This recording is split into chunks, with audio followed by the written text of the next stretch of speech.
put your little hand in mine. There ain't no hill or mountain we can't climb.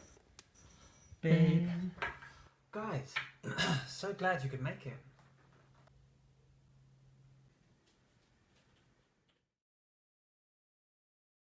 In Friday, a solo adventure, you played the eponymous Friday, aiding witless castaway Robinson Crusoe as he pits his wares against the wild. By confronting the dangers of the island, Crusoe grows in skill until finally, hopefully, he will become accomplished enough to repel the imminent pirate assault at the end of the game, if you make it that far. When he arrives on the island, Crusoe's skill set is represented by this deck of 18 survival cards. Crusoe starts the game as a bumbling representative of so-called advanced civilization, oblivious to the dangerous realities of the world around him and woefully ill-equipped for dealing with those realities. Luckily for him, he starts the game in rude good health, represented by these life tokens. The dangers of the island are represented by this hazard deck, which contains cards ranging from exploring the island, to further exploring the island, to exploring the island some more. And again. Oh dear, that's problematic. I mean, why would you? Really? Oh, thank goodness for that. A cute little chicken. When facing a hazard, Crusoe draws 2 cards from the hazard deck, chooses 1 to discard and 1 to confront. The number on the left of the card shows how many survival cards Crusoe can draw from his deck in order to defeat the hazard, while the numbers on the right correspond to the current round and show the fight score that Crusoe must match in order to win the contest. For example, it's the first round of the game, green difficulty. The hazard is exploring the island. We get to draw 2 cards.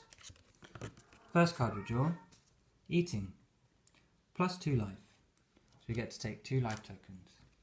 But it's got a fight score of 0, which isn't enough to defeat exploring the island. We get to draw 1 more free card. Focus, fight value 1. We have defeated the hazard. Well guys, that seems easy enough. Let's play. Oh, what's this? I can just...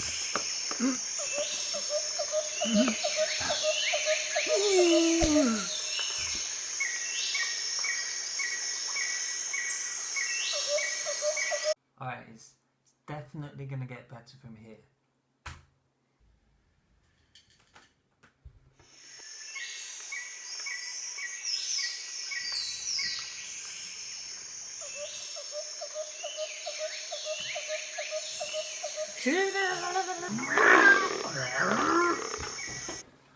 Alright guys, so it's not so bad.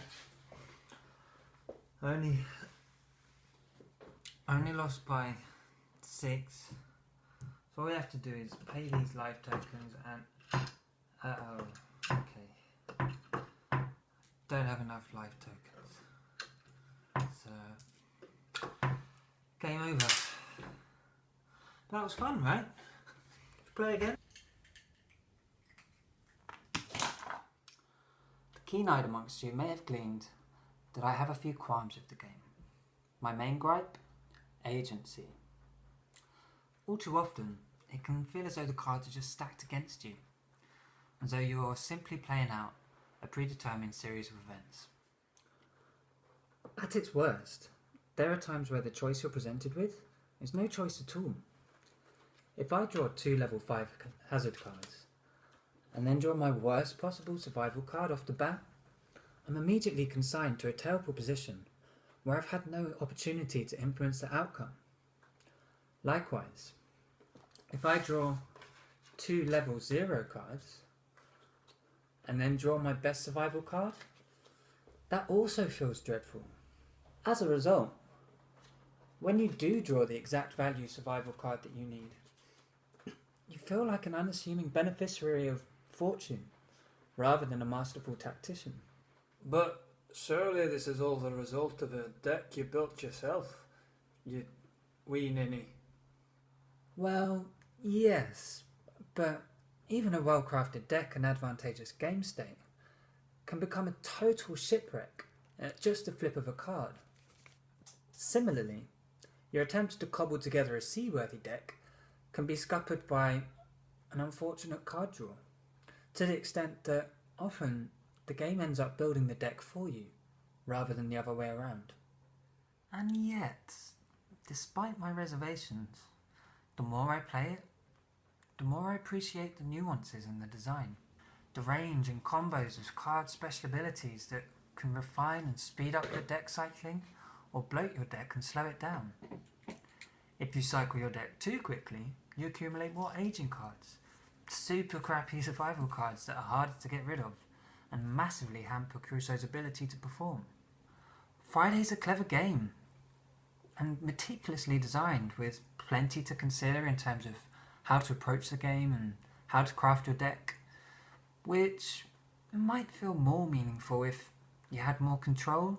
And alone in the wilderness, there's lots of time to think, and so I asked myself, am I the problem? Am I taking it too seriously? Am I a control freak? I mean, look at the whimsical card art. Just loosen up, let's have some fun. Maybe it's me. Maybe I lack the sense of adventurous abandon needed to enjoy this game. Or maybe Friday just isn't much fun. Stripped down, this is ultimately a game of probabilities and number crunching, meaning the tone of the gameplay and the aesthetics are slightly incongruous.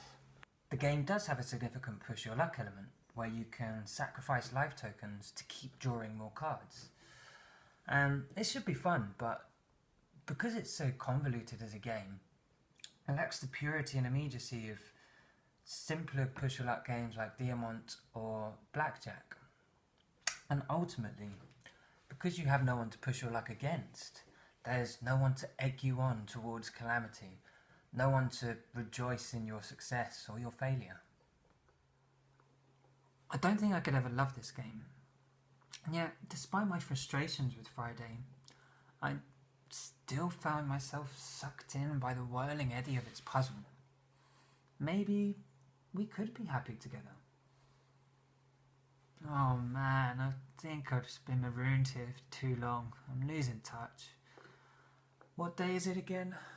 Then put your little hand in mine. There ain't no hill or mountain we can't climb. Babe,